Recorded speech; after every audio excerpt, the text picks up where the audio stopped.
It's high, high, hey, the army's on its way. Held off the cage is loud and strong. So wherever we go, you will always know that the army goes rolling along.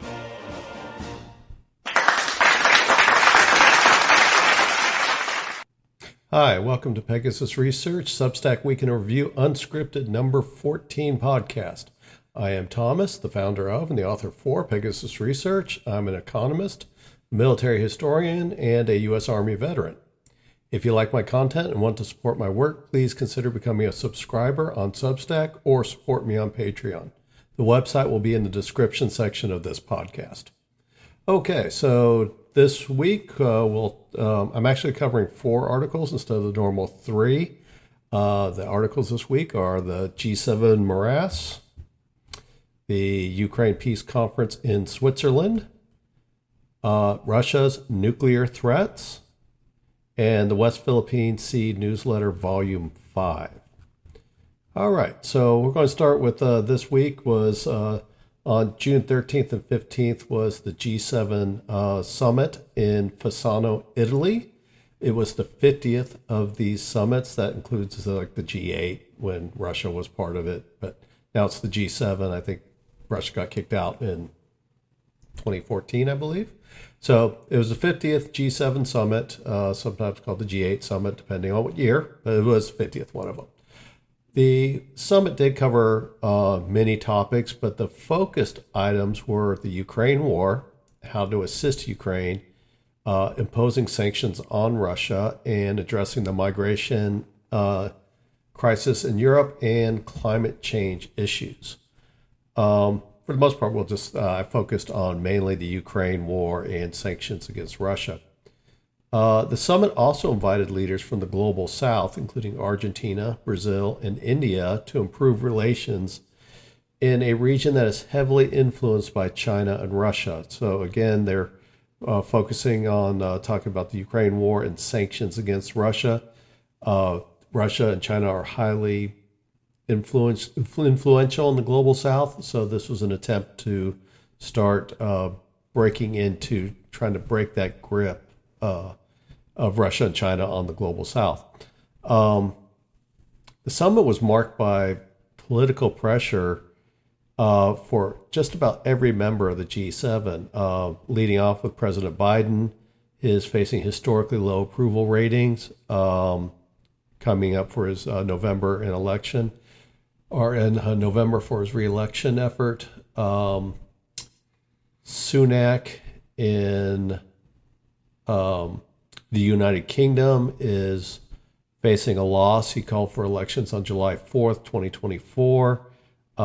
Surprisingly, Nigel Farage is coming up fast in that race. Not sure if he came in early enough to make a true difference to win it outright, but it'll be interesting to see. Fumio Kishida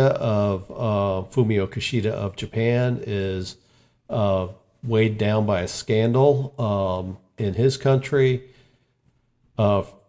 Emmanuel Macron in France is called for snap elections after his European Union or his loss of his party in the European Parliament elections.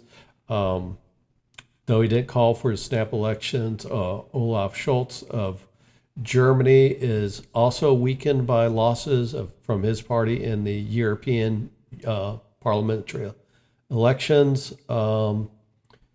And the only ones that seem to be doing okay is Giorgia Meloni of Italy. She is often called far right, but I would say that she's more just a normal conservative, especially when you compare it to American standards. She has been prime minister of Italy for 2 years and is still relatively popular. And EU, though it's not a member of the G7, it does attend the G7. Is president of the European Commission is Ursula von der Leyen. And I wouldn't say that she's popular, but she's probably going to win re-election because there's no other consensus candidate out there right now that seems like they could overtake her. So it is why that matters is because the G7 countries, it's potential that 6 of the 7 could not be in place when the G20 summit occurs in I think it's late November in Rio de Janeiro. Also means that any agreement that this G7 leaders make at this meeting could very well just be overturned next year because of the weak political position of every leader but Italy. So even if they came up with an aggressive agenda, chances are of it carrying through for more than a year is pretty slim based on the political aspects of just about every member of the G7. The summit's main agenda, again, was talk about the Ukraine, support Ukraine and punish Russia. And that was a lot of discussions. So leading up to it, Japan signed a 10-year agreement to provide non-lethal aid to Ukraine. And the U.S. signed a 10-year agreement with Ukraine, which did include lethal aid, but it did not designate a dollar amount. The only thing that really came out was it does provide lethal aid. I think there was a mention of F-16s. The agreement on the Ukraine side just required them to enact judicial and anti-corruption reforms. So there is some small portions that Ukraine has to do. This is more in line with what, especially anti-corruption reforms, that is something very much that the European Union is interested in. It's because they are looking seriously at Ukraine eventually becoming a member of the European Union, but there's a number of anti-corruption reforms that are needed in Ukraine. I think Ukraine, prior to the war, was considered the most corrupt nation in Europe, though I think Russia was actually a close second, or it might have been vice versa. But anyway, so the anti-corruption reforms are part of the agreement. One thing run into with the agreement is it will not be put up for Senate confirmation. So it means that this is a non-binding agreement that the U.S. signed. And so the current administration or any future administration can simply just opt out of it. The interesting thing is that because it did have judicial reforms in it, and President Biden, when he was vice president, played a role in having the state prosecutor for Ukraine fired over the Burisma affairs. By not putting this before the Senate, President Biden avoids scrutiny of his actions as vice president. So chances are he probably could not get 2/3 support in the Senate for this particular bill, though he would get majority, but a 2/3 is needed for treaties. So chances are it was not going to pass. So it's a non-binding agreement, most likely just used to try to browbeat any future administration from trying to back out of the deal. I think Ukraine can also back out of the deal with a 6-month notice, though can't really see them wanting to back out of it. The agreement includes provisions for Ukraine to participate in joint military maneuvers with the U.S. and its allies. This is most likely a bone being offered to Ukraine because they will not get offered NATO membership at the Washington summit in July of this year. So they're trying. Ukraine's been on and off promised NATO membership since 2008.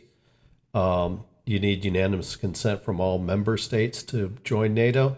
Also, Ukraine's at war. That brings in all types of questions. So they will not be offered membership, but they are trying to keep the morale of the Ukrainian people by putting this out there that they would offer them joint military exercises, maneuvers with the U.S. and its allies to improve its interoperability. I think one report says that Ukraine will be basically compatible with NATO, but not be in NATO, at least for the time being. So again, that is just something coming up to the NATO summit, is that they wanted to offer something to them prior to the summit so that Ukraine membership at NATO doesn't become a discussion topic at the Washington summit. Now, G7 leaders agreed to provide Ukraine with a $50 billion loan, likely to be repaid using interest from $300 billion of Russian assets frozen in the West. So this has become a sticking point, but it was probably the primary focus for early in the G7 summit. Was after the war, or when the war started, $300 billion of Russian assets were seized in the West. The U.S. was wanting to seize the full $300 billion and use it for Ukraine.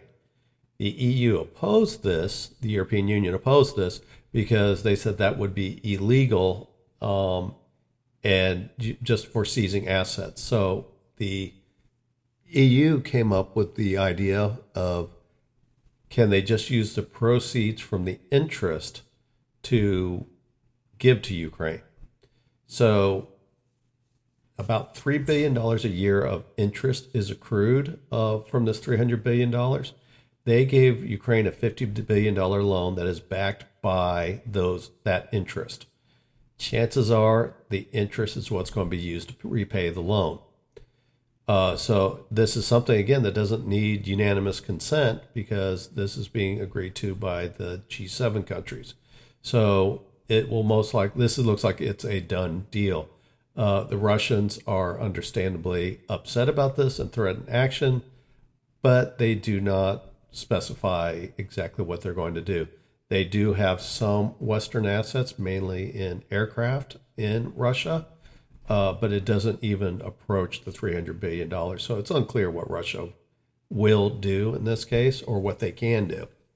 But the one thing that's come in is that the $300 billion will not, the principal $300 billion will not be touched by the EU or the United States, which is important for foreign investment, because if they seize the assets because you end up on the wrong side of a political issue with the West or the United States, that means that your investments in the West could be seized and used for whatever pet project. I'm not saying the Ukraine war is a pet project, but it could be used for some project. So this would hurt foreign investment in the West. So it was probably the best decision not to seize it. I would think that it's probably even against U.S. law, but the EU is the one that put the stake in the ground that this was against European law and that the assets could not be seized. The principles of the assets could not be seized. The other part that members agreed upon was the tightened sanctions against Russia and those entities and countries that assist Russia in avoiding sanctions. The reason why I say entities, because modern sanction regimes now actually sanction individuals and companies instead of like the old school day of when I was around, when I was young, was whole countries would be sanctioned. Now the modern sanction regimes can go after individuals. So that's why I talk about entities. It could be companies, it could be banks. So I think, for example, Lockheed Martin is sanctioned by China. Not like Lockheed Martin sends anything to China, but it also means that none of their executives can visit China, or they would face some, probably most likely, arrest. So that's kind of an idea of a entity.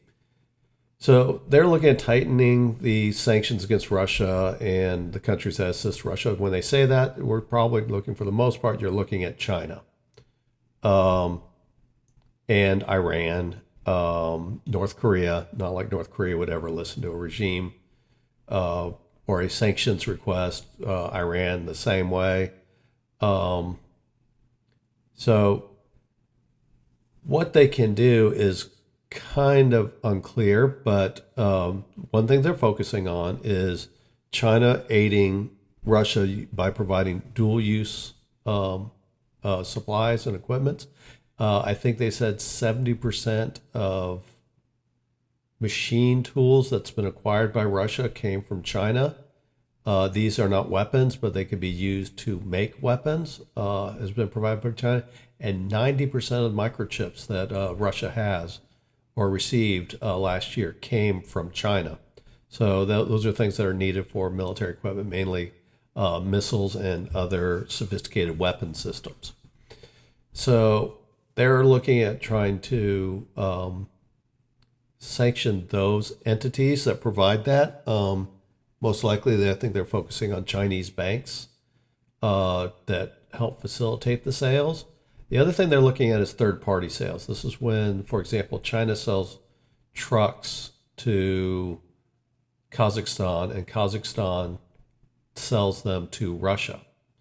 So it's kind of this intermediary has provided sanctioned goods to Russia without breaking any sanctions, because all it is a trade between Kazakhstan and China, and then Kazakhstan just sells it outside of because of a third party sale, they sell it to Russia, and this doesn't fall in the sanctions regime. And even if it does, you're talking about a land border between Russia and Kazakhstan. There is no monitoring of sanctioned items. It's not like it's getting on a ship and crossing through the Indian Ocean to the Suez Canal, through the Bosphorus and Dardanelles and up through to the Black Sea. It's not like there's an interception. This is just going across the land border. So very hard to stop. So these Central Asian countries that support these types of sales, and it's just not from China either. UK's sales to Kazakhstan, I think I read one report, they increased almost 12-fold. So this is just not China, but China is the primary one that does this. These countries are generally poor, and they are trying to get some Western investment because Russia, especially at war, cannot provide them all the investment that they would like. So these Central Asian countries are somewhat of a hard rock and a hard place of deciding how much are they going to support Russia, because they are in that Russia still exerts a tremendous amount of influence in there. Russia, for the most part, is their biggest trading partners. These countries are in Russia's sphere of influence. So they can't make Russia upset, but they've also got to find a way to thread the needle that they don't lose the chance for Western investment. Push comes to shove, these countries will side with Russia. Russia's just too close to them. For example, Kazakhstan's Russia's space launch facilities in Kazakhstan. That's how tightly these countries are to Russia. So there's probably not a lot G7 could try to put pressure on theirs, but there's probably in the end there's not a lot that they could do to stop this third party trading. At least from China, they probably could tighten it up coming from other countries. Again, as my example from the UK. The other one is that they're focusing on this shadow fleet of ships that aid Russia in circumventing the sanctions imposed on its oil and gas trade.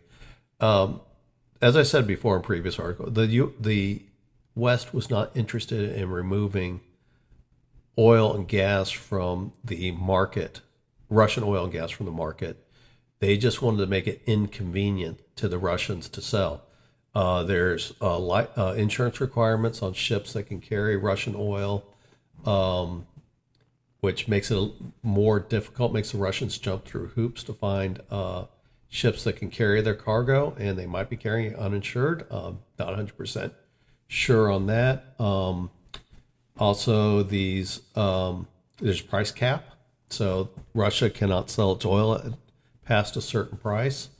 Otherwise, that would be stopped. And again, oil's traded in dollars, so the U.S. has a tremendous influence on the trading of oil. So this does limit the the Russians' ability to sell their gas at market rates. But despite the sanctions, the Russian oil revenue continues to increase, and it's enabling it to fund its war. Revenue is partially increased because Russia is part of what's called OPEC Plus, and they've been pushing along with the Saudis for production caps, which keeps the price of oil higher. And this is money in the Russian coffers. So the West is not interested in taking away the primary source of Russian revenue, which is oil and gas. They just want to make it inconvenient. The reason why is because they cannot, they don't have the ability to handle the price shock. You already have high levels of inflation, mainly in the U.S., lesser extent in Europe. If they spike the price of oil and energy, that would make the inflation worse for these countries. And as I said earlier, all of these countries, except for Italy, are all facing political headwinds. An electorate that all of a sudden gets hit with another price increase could lead to loss of support of Ukraine. So the G7, mainly the United States and European Union, are not interested in having Russian energy removed from the market. Period. It's just not interested. If they did, they would take the price shock, but it would also make life much harder on the Russians to be able to fund this war. They would have to jump through a lot more hoops, and they probably would not have as much revenue. If they don't have the revenue, the Chinese are not supplying Russia with dual-use items and other items to break the trade. They're not doing this for free. So China's support would be, maybe the sympathy would be there, but they're not extending loans to help Russia pay for its war.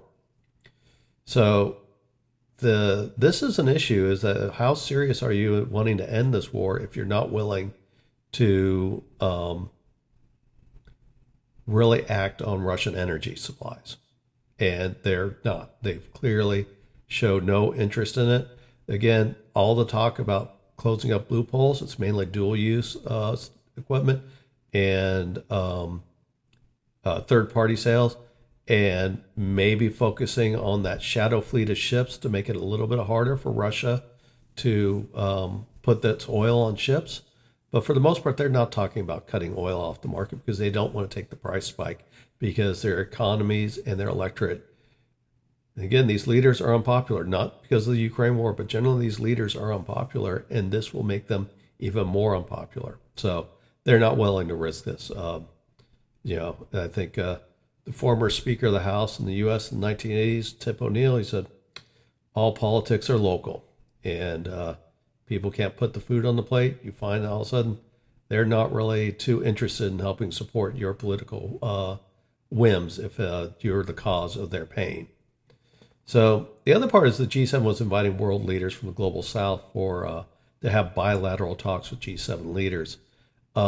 This is an attempt to try to separate that I don't want to say ironclad, but this very strong support with Russia and China. Global South is expanding deep into the traditional G7 countries. I think the G7 represents 44% of the world's GDP, and then everybody else is outside of that. A lot of that is coming from the global South and these expanding economies in the South.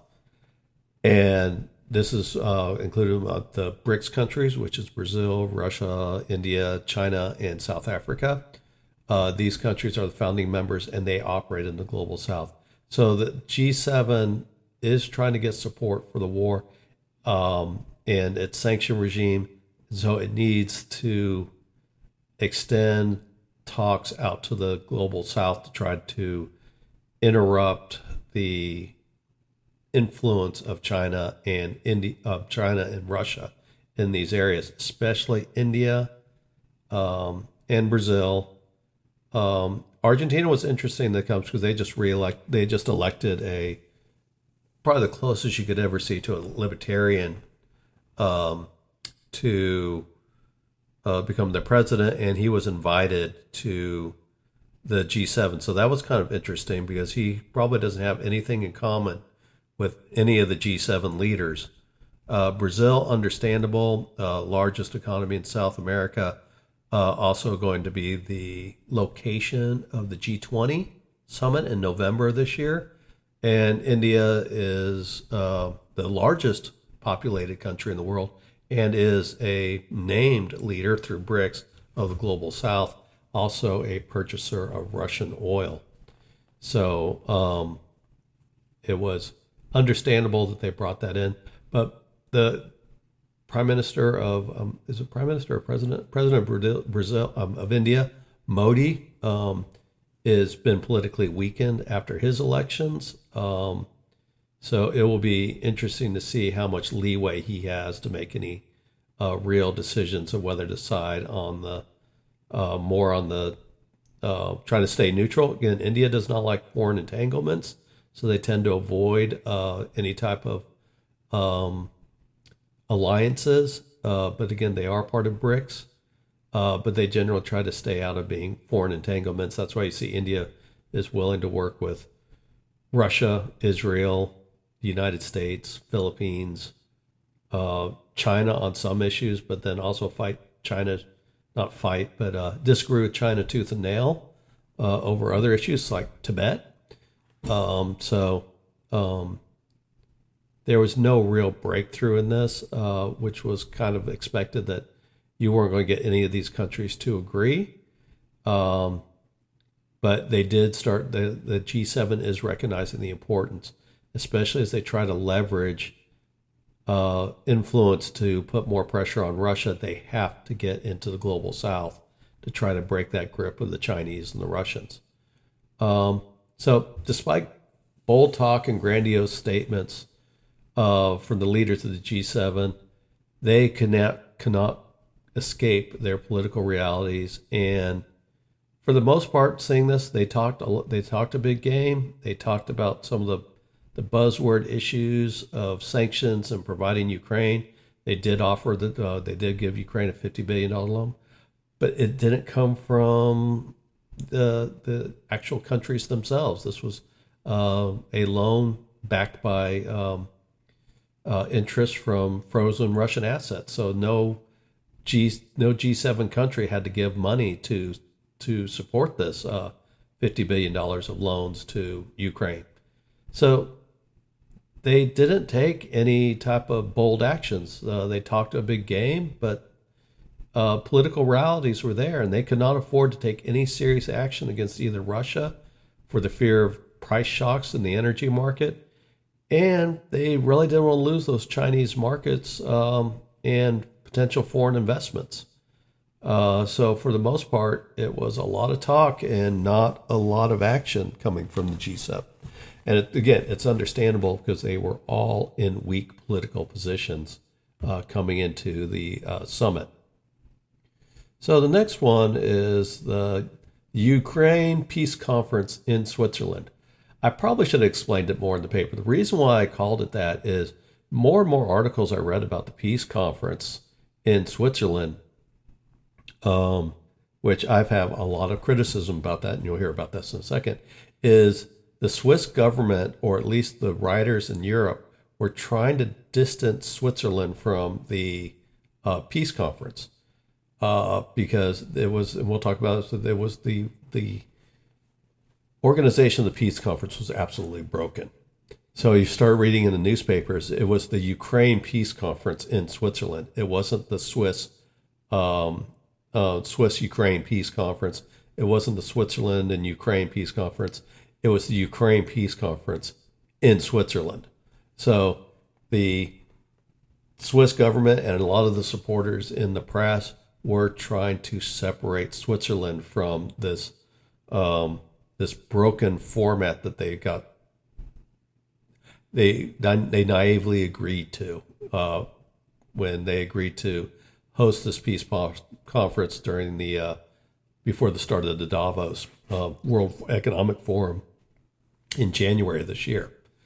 So, excuse me. So the Ukraine Peace Conference took place in Bergenstock Resort in Switzerland on June 15th and 16th, and it immediately followed the G7 meeting. So a lot of the leaders just left the G7 and went to Switzerland, with the exception of Joe Biden. I think all other leaders did at least attend for a day. Joe Biden went home, and Vice President Kamala Harris went in his place and offered $1.5 billion loan or money to Ukraine, which wasn't tied to peace. So it just seemed like, it just seemed like it was something to show that Kamala Harris could come bearing gifts, just like President Biden did when he was vice president and he was in charge of the Ukraine policies of the Obama administration, President Obama administration. So it seemed kind of weird bringing $1.5 billion when they just met and signed a 10-year deal. The U.S. signed a 10-year deal. It just seemed weird coming up with another $1.5 billion. Like, here I am, here's your check. It didn't really specify what it was for, but it didn't really have a place at a peace conference. So anyway, that's a side route of me. It just seems kind of strange. Again, especially as we just signed a 10-year deal. Why couldn't that have been part of the 10-year deal with Ukraine? So Ukrainian President Zelensky agreed with the Swiss government to host the conference with his 10-point peace plan as the centerpiece. The Swiss government's enthusiasm for the agreement waned due to the flaws in the peace plan and the format of the talks. These are things that they should have known beforehand. The 10-point peace plan was not a true peace plan. It was just a list of demands and buzzwords and statements, and it was not something to facilitate a serious peace negotiation. For example, one part of it that was just an absolutely ridiculous part was Russian troops have to completely withdraw from Ukraine, including the 2014 gains, before peace talks can even start. For the Russians to leave, that's part of the peace negotiations. It's not part of a demand that has to happen before peace talks start. In an ideal world, yes, Ukraine is correct. But if you're really serious about peace treaty, you don't tell your enemy that they have to retreat before they could start any negotiations. That'd be like World War I telling that Germany had to get across the Rhine River before they could ever start negotiating peace. No, they negotiated the peace with the lines that were in place. So that's typically how peace talks when it comes to enemy occupation goes. Again, I understand the Ukrainian position of, you would love to have the Russians, but it cannot be a precondition for peace talks. And the Swiss agreed to this. So the Swiss is, again, they started waning on this as they start seeing more and more.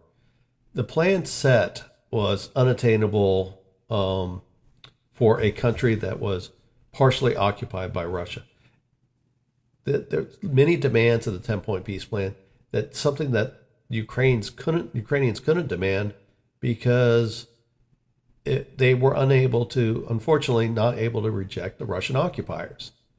So it was just not a plan that was conducive to peace. The other fault of the issue was not just the 10-point peace plan, but the plan did not invite the Russians or a country representing the Russians to the peace conference. And this flaw was criticized by the Swiss government, but again, it was after the fact. So the Swiss and Ukrainians addressed some of the original peace conference's flaws, and they reduced the 10-point peace plan to 3 more relevant points, which was nuclear safety, food security, and the return of POWs and any civilians held in Russia to be returned prior to the peace talks, which is, again, that's much more relevant to starting grounds for peace talks. The other part is the Russians have rejected the 10-point peace plan. And so if your basic idea of your conference is going to be based on around the 10-point peace plan, even if it's only 3 points, the issue is unresolvable to the Russians. They're not going to agree to this. And so the what you run into the peace conference was the Ukrainians and the Swiss based the success on the conference on the attendance of the conference, without Russia being in attendance. So again, a major flaw, and many countries realize this, is that you cannot have a peace conference without the two parties involved in the discussion. So what happens is that when you come in, your credibility of your conference is based on attendance, and President Zelensky is going around countries and just doing a world tour, trying to get countries to come in to the peace conference, the one that the Russians aren't involved with and basically oppose because they don't believe that the 10-point peace plan is relevant. This incentivizes the Russians to try to discourage countries from attending. And the Chinese have already had agreed about a month before the peace conference, they weren't attending. So the Russians and the Chinese were working together to try to discourage countries from attending this conference. So again, you go into this conference with a flawed format. You don't invite with the parties not invited, and part of it is the credibility. So you're going around trying to get countries to attend this conference. So it becomes another extension of this war of words between Russia and Ukraine. So Russia works with its allies to try to intimidate them or request that they not attend. So this even went to the point that the Ukrainians accused China of intimidating countries not to attend by threatening them with trade sanctions to discourage their attendance.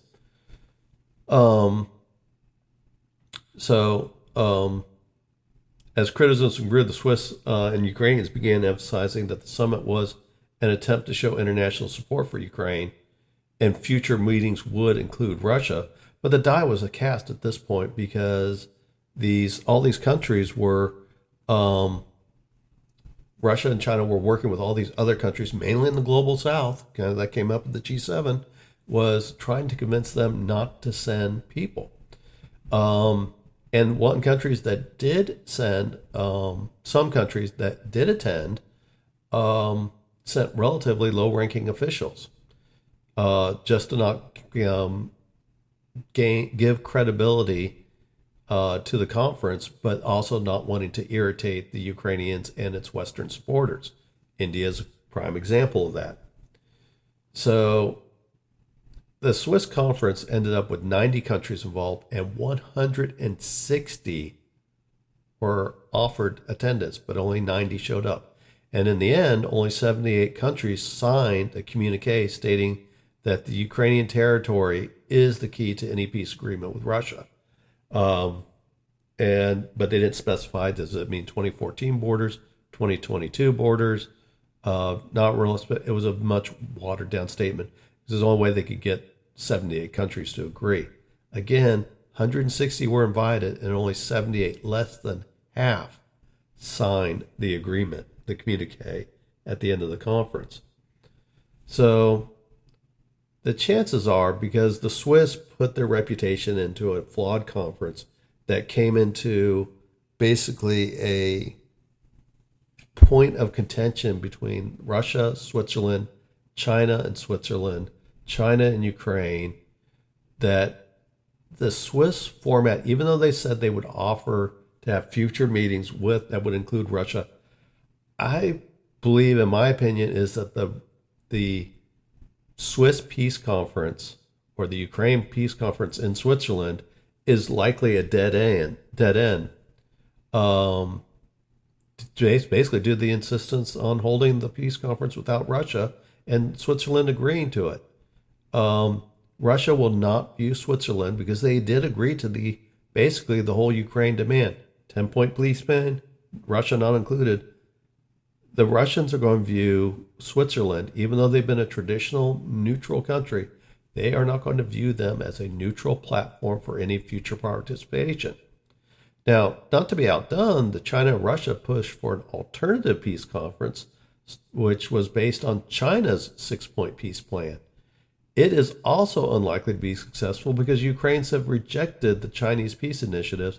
And remember, these very same Chinese were trying to discourage countries from attending the Ukrainian peace conference.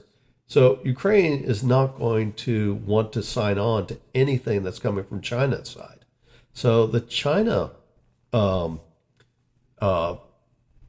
outlet or peace conference, which hasn't occurred yet, you can expect that the Ukrainians will not attend, or they'll send low-ranking officials, but they will not lend their credibility to the peace initiative. So the one thing that did come out of this is between the 45 countries signed up for China's 6-point peace plan initiative. You had 90 go to the Swiss version, 78 signed an agreement. There is basic agreement that there is a call for peace and wanting peace in Ukraine. But what that peace looks like is another question. The other part is there a party that can bring both countries together for dialogue in an acceptable format to both countries? So it has to be a country that is not considered hostile to either one, and has the clout in the world to be able to serve as a true peace negotiator. So you can pretty much throw out most of Western Europe, the United States, Canada, Switzerland now, maybe Austria would be a possibility. Turkey has had success in that as well. Possibility could Greece do it as well, though the Turkish side, because they have put a lot of effort into the peace talks, they would probably not agree to it. Israel, obviously not. There's no other, maybe Egypt is a possibility, but they have a lot of problems of their own right now, especially because they're somewhat tied into the Gaza war. So not sure what country can do this, how it will sponsor, how it will go. But there is a sizable amount of countries that do call for peace in Ukraine. Just they don't agree what peace looks like, and they don't agree on what acceptable format will come of it. But in my opinion, the Swiss road to peace is a dead end, and the Chinese road to peace is a dead end. And they need another party needs to step forward that's agreeable. The Russians did suggest the G20, but the fact that the Russians suggested it means that, and Russia is a member of G20, but Ukraine is not. I don't see Ukraine accepting that as well either. Not that it really matters. It seems like the world is going to ride out the Ukraine war at least through 2024 to see how things pan out. It just doesn't look like anybody has a serious appetite for peace right now. Russia did offer a peace deal to the Ukrainians, basically surrender the 4 contested regions in the Donbass, and then you can talk peace. That was a surrender, not a peace agreement either. So probably just insults from the Russians. All right, so the next paper was Russia's nuclear threats. Now, this was usually my midweek video, and I usually don't write about this, but it was interesting enough that I decided to make the midweek video, and then I did publish a paper on it just to kind of put it out there for call it posterity's sakes and on Substack. So what we run into is Russia, and most people have been following, Russia threatens nuclear attacks, use of nuclear weapons on a regular basis. China has tried to quiet that down, but Russia's kind of stepped it back up. So Russia, for the most part, is threatening the use of tactical nuclear weapons and not necessarily its strategic nuclear weapons. Now, the primary goal, in my opinion, is the use of this tactical nuclear weapons threat is to isolate and restrict the extent of the war in Ukraine. Seems kind of weird that you're talking about nuclear weapons and restricting a war in Ukraine, because there's nothing restrictive about the use of nuclear weapons. So kind of going through this is that the Russian invasion was, before it started, it was in form of a military exercise. And Russia disguised its invasion, again, as this military exercise. And that exercise involved the deployment and simulated use of tactical nuclear weapons. This was intentional, in my opinion. That's logical, is that this exercise served as an initial nuclear shield when Russia invaded. Russia was sending a clear message that they had incorporated that they were training and incorporating the use of tactical nuclear weapons in a large-scale exercise. And so this was a reminder to the West, is that Russia has nuclear weapons and trains with them, tactical nuclear weapons.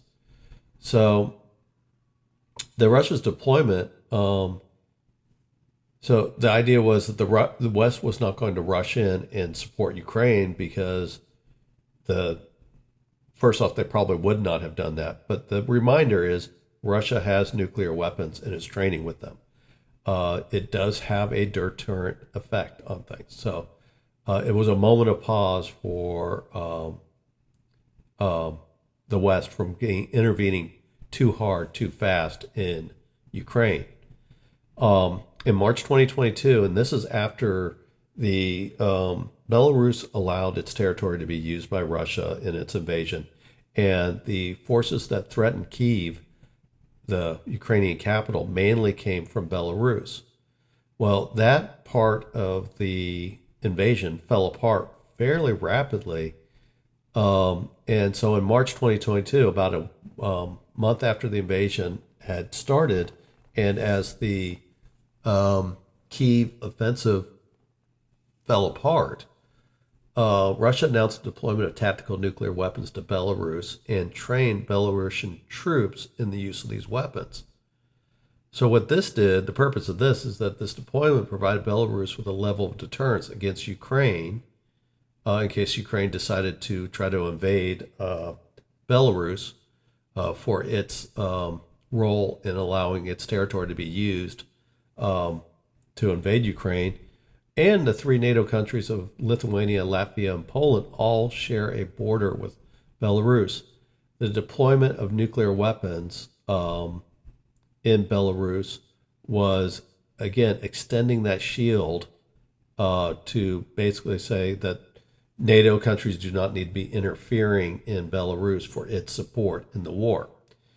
So the other part of the tactical nuclear threats on Western support for Ukraine, that tempered Western support for Ukraine, and it also limited the Western donated weapons targeting within Russia, which finally did not occur until the third year of the war, and even then it's still limited. So how this is a temperament is it basically kept the West out of the war. It limited the West's reaction because they did not want to escalate with a nuclear armed power, one that was had shown that it was willing to at least have tactical nuclear weapons as part of its military doctrine at the tactical and operational level. So this provided a level of deterrence. Nuclear weapons do provide a level of deterrence.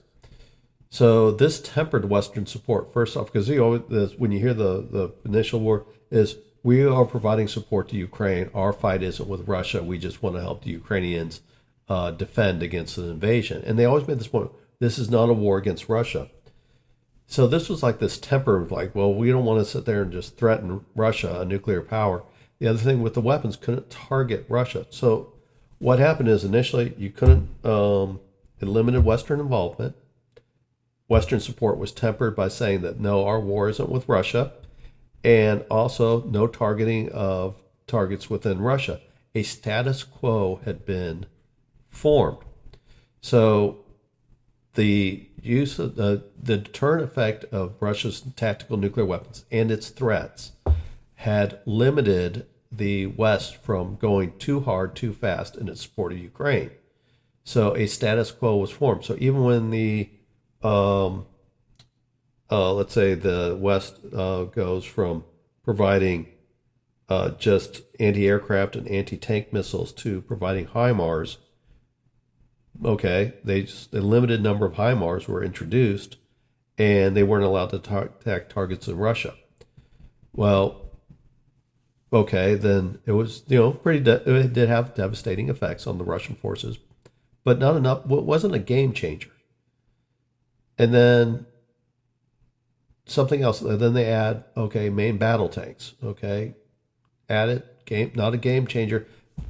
It was all these slow drip, drip, drip of support. It's all these things to maintain the status quo of. So the West adds a new weapon system to Ukraine. They do not go too hard, too fast on it. They do not introduce too many more systems. It's unsure if even Ukraine could absorb too many systems at the same time. Russia adjusts to the new status quo, and then another weapon gets introduced. The thing is, if they all of a sudden introduced, let's say, HIMARS, main battle tanks, F-16s,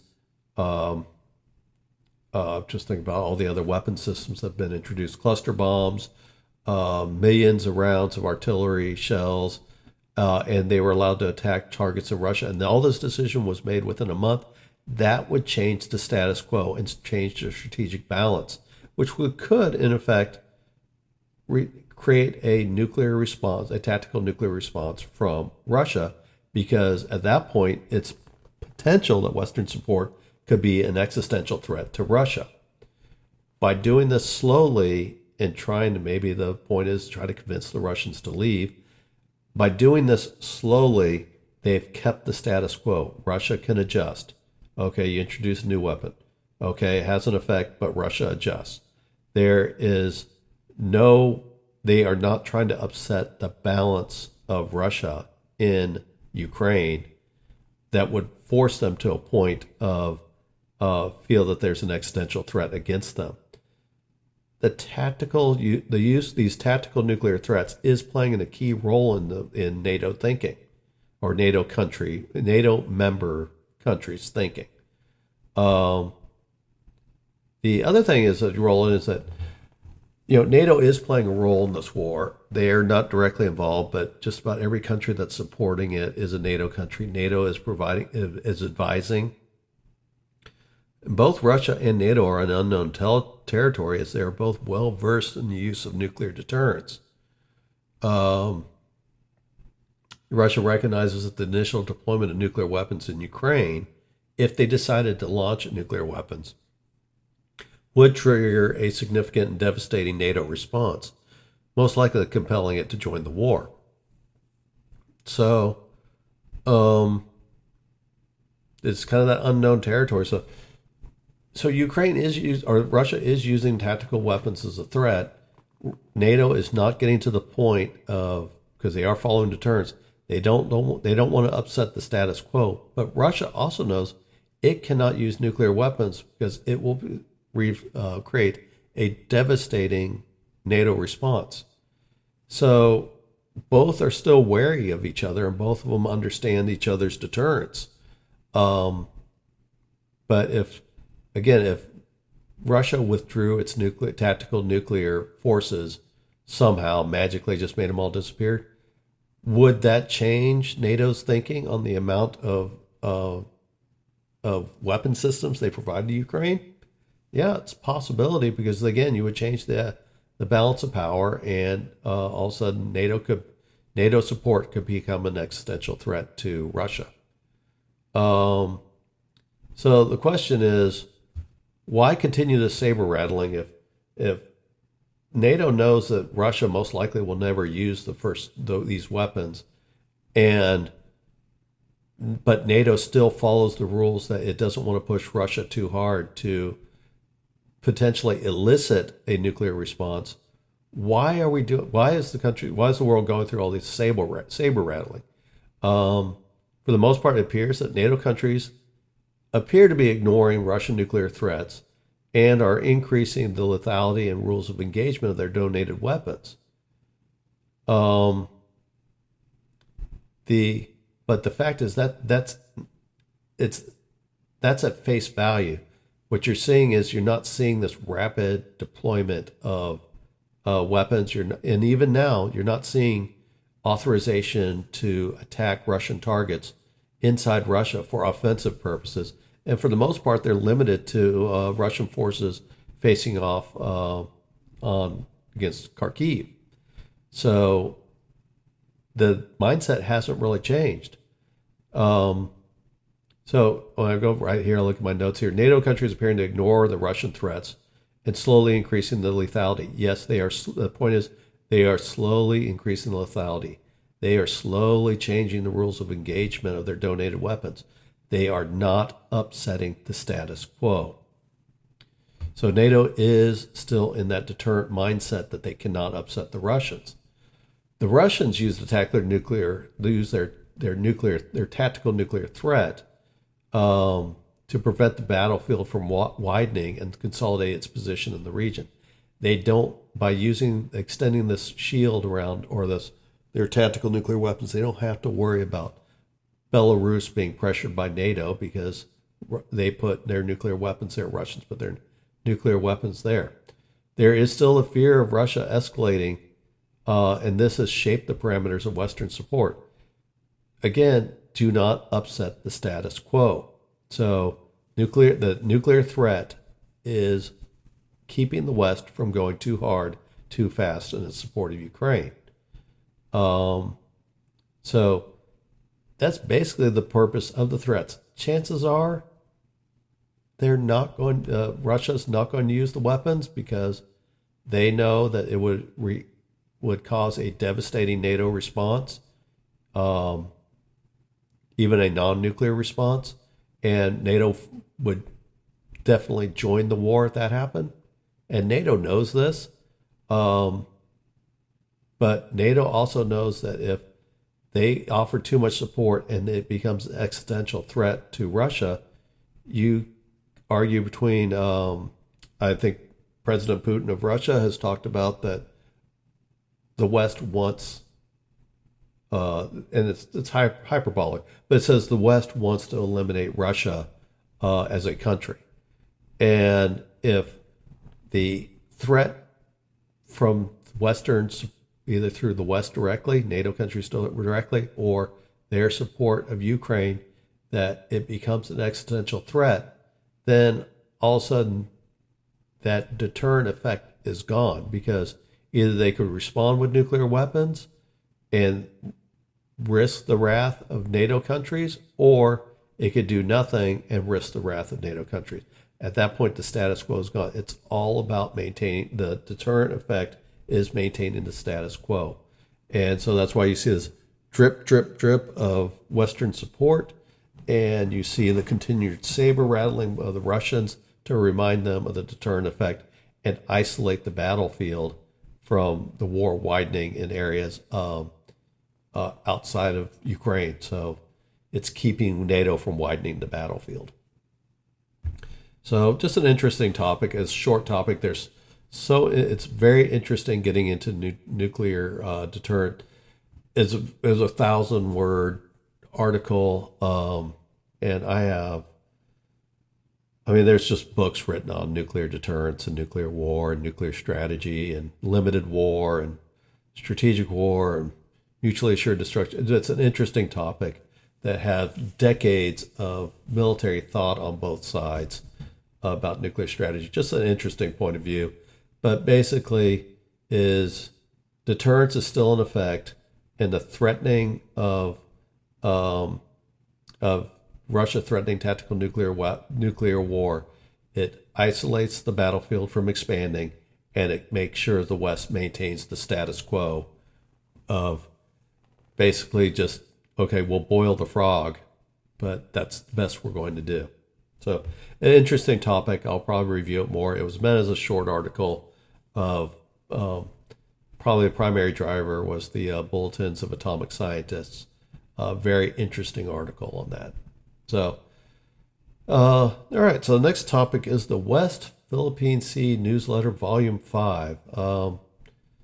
This has really kind of dropped in popularity. So I'm really torn because reading the boy, things really stepped up in the West Philippine Sea. So I might keep this going for a little while, but the popularity of this has definitely cratered. Where I was getting, for example, on YouTube, I could get up to 2,000 views on articles about the Philippines. Now I'm lucky to get 200 or 300. So it's definitely cratering. The interest doesn't really seem to be there anymore for this newsletter, but it's actually things have stepped up. So I might keep it up for a little while longer, see what it goes, because the things in the South China Sea have definitely become much, much more interesting in the last week. So we'll get into it. Is the Chinese had an ultimatum to arrest all trespassers in the South China Sea, which began on June 15th. This it wasn't really a new policy, but basically it was a unenforced policy by the Chinese that they brought up. And we're going to implement again after the Philippines at the Scarborough Shoal in the West Philippine Sea last month basically broke through to the forming Chinese blockade and was able to provide supplies to Philippine fishermen in the area that are often harassed by the Chinese Coast Guard and the Chinese Maritime Militia. So the Chinese came back and said they would start enforcing on June 15th the arrests of all trespassers in the South China Sea. That's not just including the West Philippine Sea, but that would also include another flashpoint is potentially Vietnam. So, though I don't think Vietnam will probably face that much issues because Russia, the Russian president, recently visited Vietnam. And China and Russia are very close. So China and Russia are on the different sides of this issue in the South China Sea, at least in regards to Vietnam. So maybe I was thinking that the Chinese would make an example of avoiding the Philippines arresting and go after Vietnamese. That's probably not going to happen considering that the Russian president just visited there late this week. So, kind of getting that was kind of off subject. So, the Philippines government stated, and the military stated that they would resist Chinese attempts to arrest Philippine citizens. The United States offered its assistance through the U.S. Coast Guard to prevent any arrest of any Philippine citizen or any other civilian acting within the bounds of international law in the South China Sea. So, it was coming to a flashpoint between the two countries over the June 15th deadline. And remember, the Chinese claim all the West Philippine Sea. The West Philippine Sea is called a subset of the South China Sea, and it is the exclusive economic zone, the internationally recognized exclusive economic zone of the Philippines. That is the West Philippine Sea. So China claims that whole area. And so that meant that anybody going to the Scarborough Shoals, the Escoda Shoal, the Second Thomas Shoal were all subject to arrest. So the initial deadline of June 15th came and passed without any reported incidents by the Chinese Coast Guard to enforce this order. So on June 17th, 2024, which was Monday, the Philippine Armed Forces attempted to resupply the Sierra Madre, the grounded ship on the Second Thomas Shoal that is permanently manned by a small contingent of Philippine Marines. So the Philippines sent a modified, civilian ship to the region. And when I say modified, is water cannon assaults by the Chinese Coast Guard are commonplace. So this civilian ship that was to help carry supplies to the to the Sierra Madre. It was supported by Philippine Navy personnel, but this modified ship was modified in such a way to better withstand water cannon assaults. I think it had steel,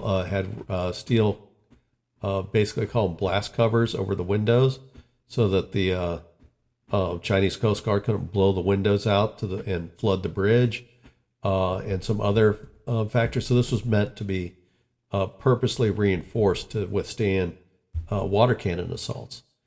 And then they launched, because obviously this larger ship could not go directly to the Sierra Madre.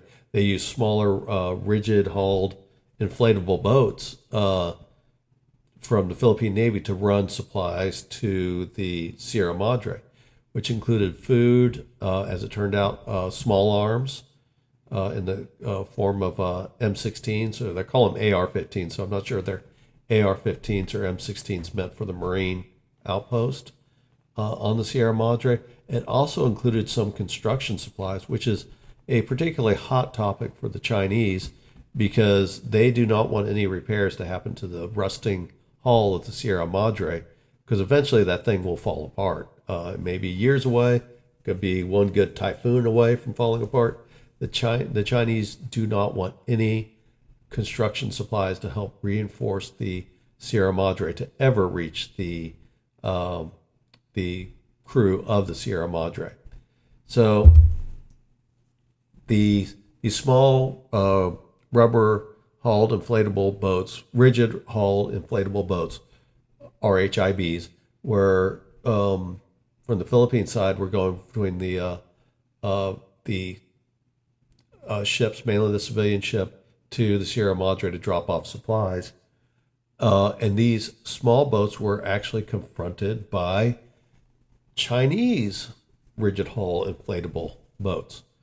And this thing ended up looking like, it sounded like a pirate attack from the old movies, or even like Master and Commander, where they boarded the ships holding bladed weapons and other such things to attack the Philippine boats. The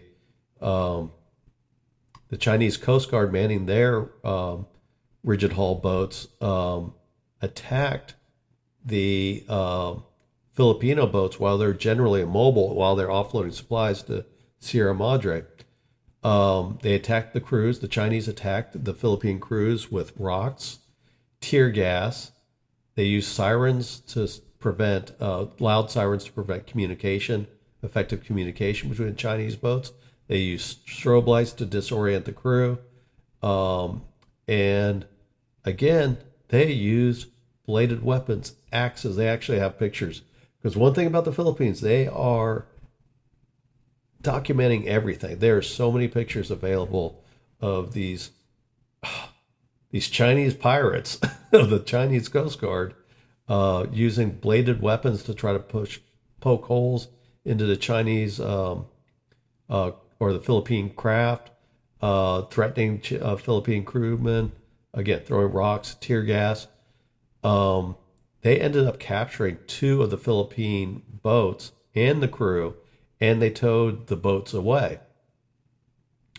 Now, the Chinese eventually did release the Philippine crews back to the Philippine Coast Guard.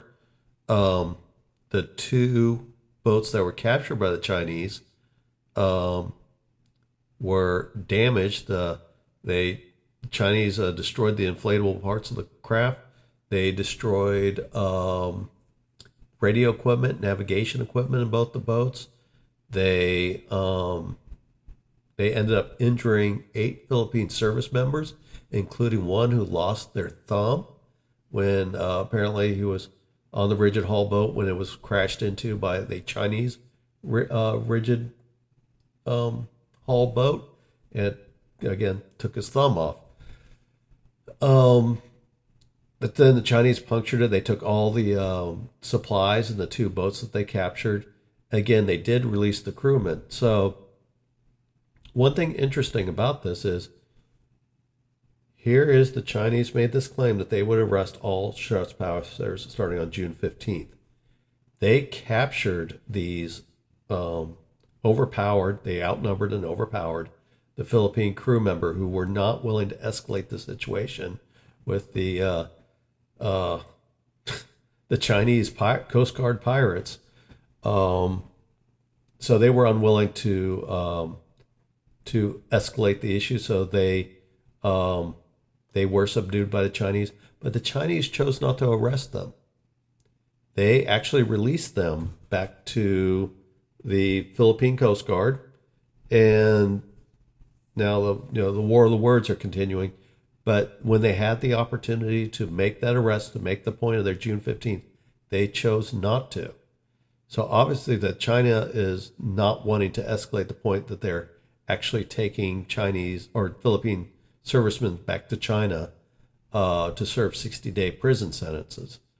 So again, when they had a chance to do it, they chose not to do it, though this was a serious escalation and probably the most significant escalation in the second Thomas Shoal in months. It also serves another example of China's increasing outbursts against the Philippines and pushback over its illegal claims. Now, one thing you're seeing is that this story it happened on the 17th. It's the 22nd today. And this story is not dying down. There's more film has been released, more videos been released, more accusations. It is not dying out of the news cycle. It will be unusual to see, or it'll be interesting to see what happens coming up. I did see something from one, I think it was from a Philippine newspaper, where there's an international call that Philippines announce all their arrivals to the Sierra Madre. I'm not sure what that would do, except that would increase the likelihood that the Chinese would have basically a blockade around it to prevent any Philippine resupply from getting to the Sierra Madre. So it'll be interesting to see what those calls and more details come out on that.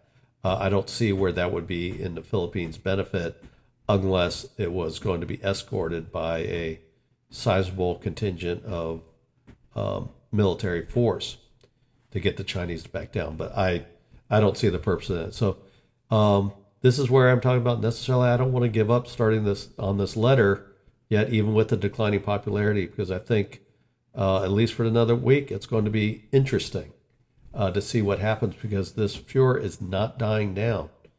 And typically, you're probably going to have to see another resupply mission occur to the Sierra Madre in a relatively short order. So this might come back in or might come back up. The other big headwind was on June 19th that Vice President Sara Duterte, resigned from her post as Education Secretary and Vice Chair of the Anti-Communist Task Force. Now, interesting about this is that she's still maintaining vice president. She is vice president. So she's maintaining her elected position. She is resigning from her appointed positions. Now, this is considered the end of the Marcos Duterte political alliance. They formed in 2022 and became basically won in a landslide election, because basically it combined the two most powerful political forces in the Philippines into a unified ticket.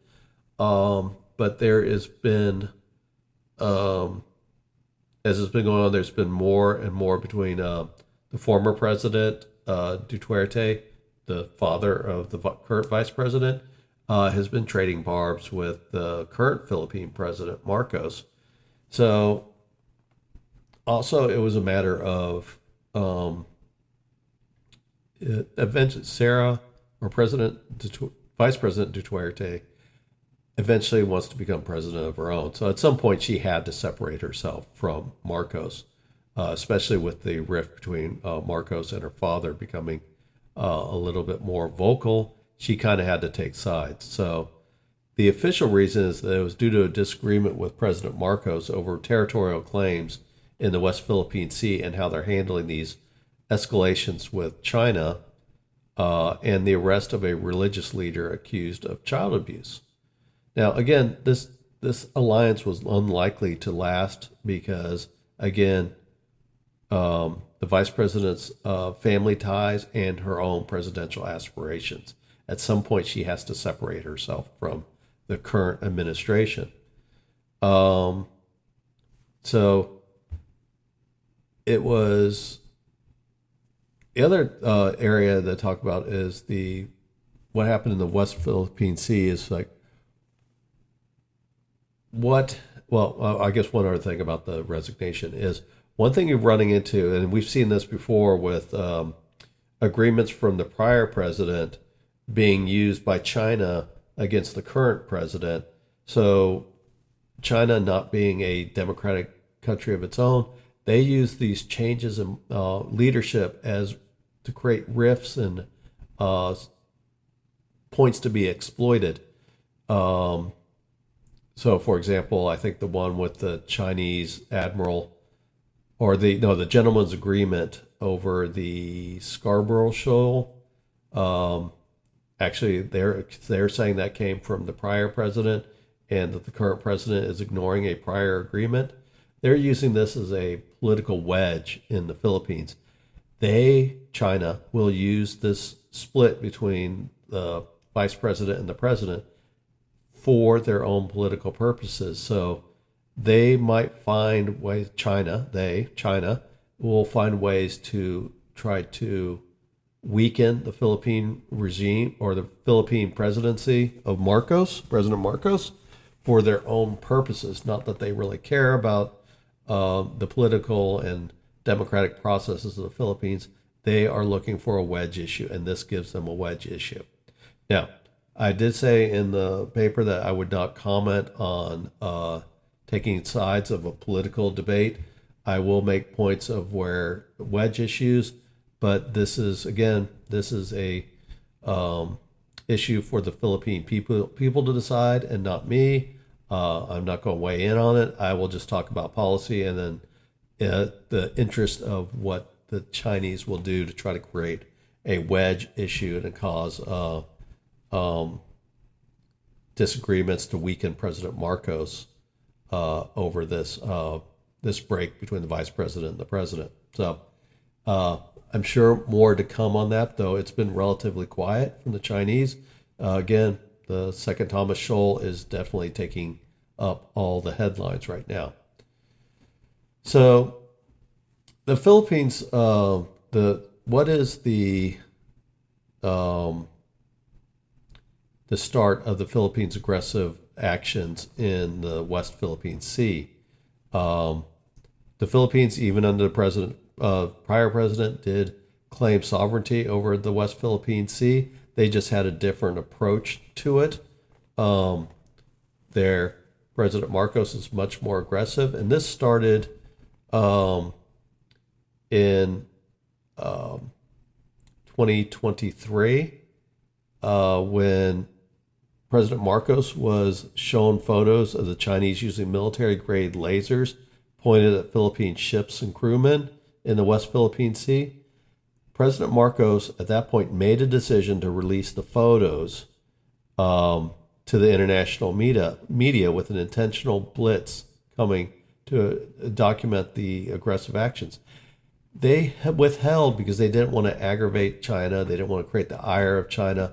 But President Marcos decided that he would publicly show what the Chinese have been doing with the military lasers. And from that point, it has been a purposeful blitz of documenting all the aggressive actions of the Chinese in the West Philippine Seas as China tries to intimidate Philippines into accepting China's illegal territorial claims. So what they've done is they are well documenting, just again, what happened in the Second Thomas Shoal this week or last on the 17th. There is so much information. There's so much film on. There's so much video. There is it looks like drone footage, maybe aircraft footage. I'm not sure. It is so well documented that the the Chinese pirates cannot hide the actions that they did against the Philippine naval personnel.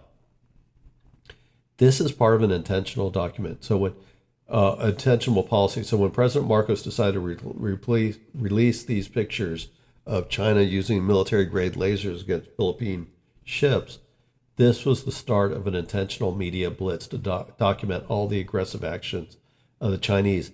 And the Chinese are, they're very sensitive to negative press.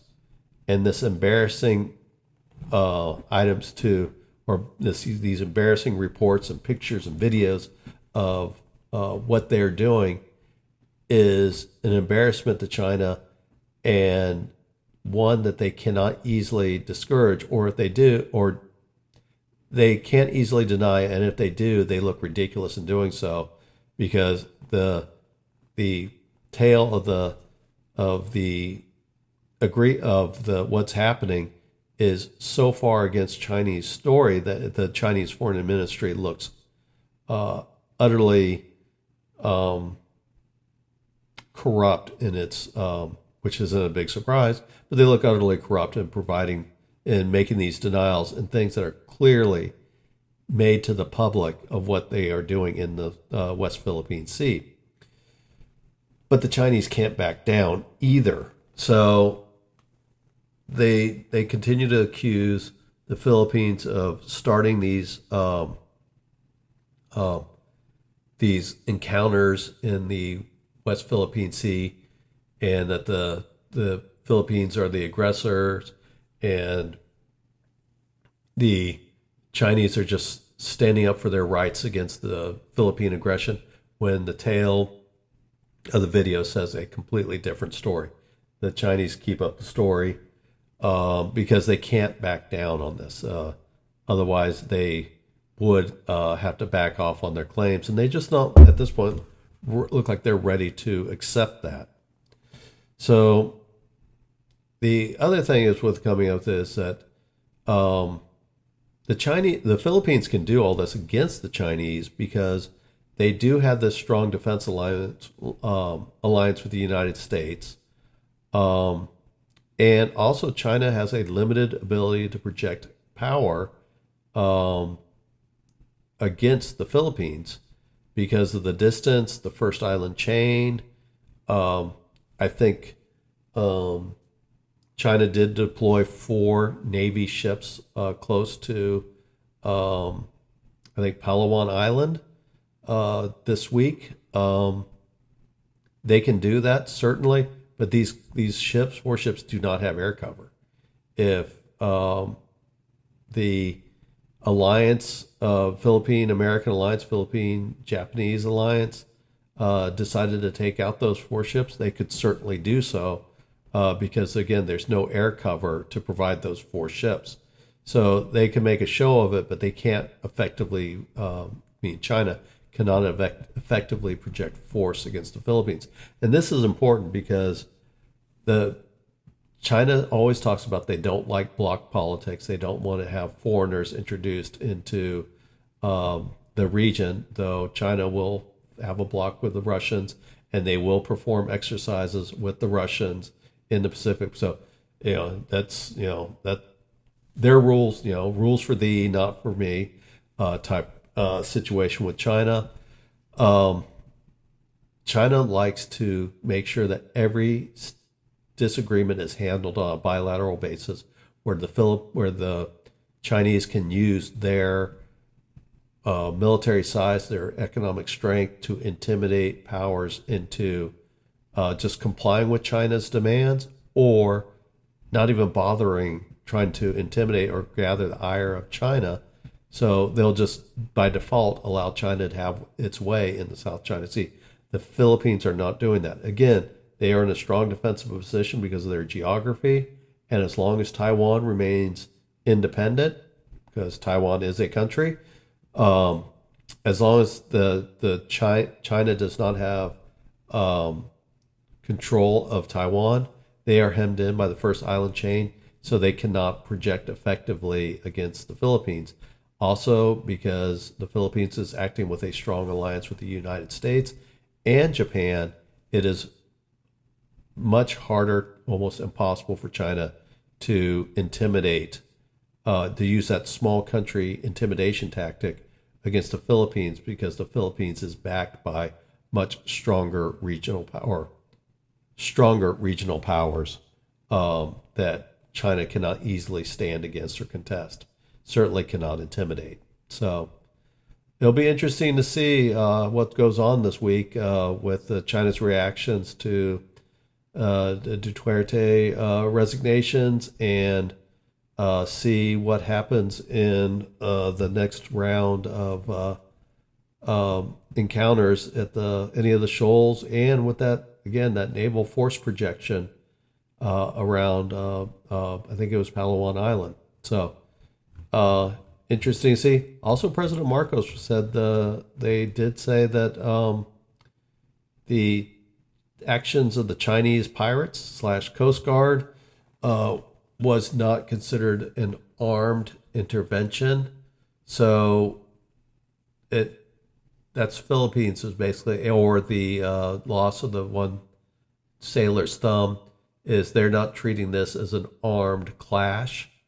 And again, China did release all the members that they did subdue and capture, and they did not pursue their June 15th mandate of arresting all foreigners in the South China Sea. So it does seem to indicate that the Philippines is not going to let up on its current strategy against China, but it is also not looking to escalate it into any type of other confrontation by stating that this was not the actions of the Chinese Coast Guard pirates as being an armed intervention. So there is some give on the Philippine side not to try to escalate it unnecessarily at this point. So those are the discussions for this week. Be interesting to see. Again, the one I'm really interested in to see is what's the next move of China in the West Philippine Sea. That will definitely be interesting on the horizon. And I think nothing else really going on. It hasn't been a great week of popularity. I guess people just don't really want to hear about the ins and outs of the G7 summit or the Ukraine peace conference in Switzerland. Just does not get a lot of support. Though I did get a lot of interesting comments that it's always hard to tell what the context is of when somebody puts a comment out there on YouTube. But I think most are in agreement that it was kind of ridiculous that they had a peace conference without the Russians invited. So also there's a lot of pro Ukrainian comments out there. So it was kind of interesting to see that one on there. So if you like my content and you like what I'm producing, please consider becoming a member or a follower on Substack. Again, I talk about this. I hate that it's a numbers game, but it is a numbers game. When if you want to become a legitimate source of information, you need to have something more than 12 followers. In fact, I have more followers than that, and followers and subscribers. It does become a numbers game to get yourself higher in the algorithm and to become a legitimate source. So I will continue to write about issues around current events and from the military and economic perspective. I thank all of you for being supporters on me of being a subscriber or follower on Substack. That is very much appreciated. Or if you're a follower on YouTube or Rumble, or that one lonely follower on Locals. Thank you very much. I appreciate all the support that you've given me. Please spread the word, provide support. If you would like to become a paid subscriber or support me on Patreon, that would be greatly appreciated, as there are, it's generally low overhead right now, but I do have to pay for news sources and other video services. So it would be greatly appreciated if you consider supporting my work. So until next week, feel free to comment, send messages to me. I will answer everything back that seems to be something more than just a pointed comment, which that's mainly what I get. But again, I'll be real happy to engage with any questions that you have. Until next week, all of you have a great week. I appreciate you listening and stay safe. Bye.